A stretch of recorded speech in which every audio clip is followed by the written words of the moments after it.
Atlas Space Operation is at the forefront of hybrid space architecture. Let's face it, we all would like a future where you can communicate to your spacecraft with direct to Earth, so RF communications. You can use optical communications or space relay. But in order to achieve that future, we need to have a layer that sits between the actual network itself and the end user or the satellite operator.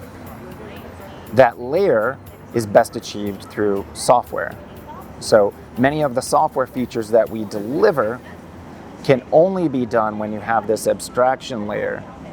The consumer of the data should not have to be aware of which type of antenna they're using, which type of hardware they're using. They just need to know, when can I close the link to my satellite and with what mechanism.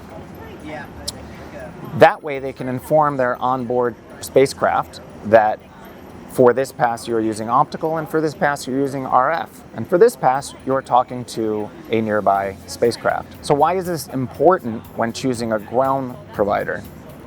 Because the future is uncertain, and at Atlas we make sure that we isolate our satellite operators from the problems that are introduced when you begin to scale.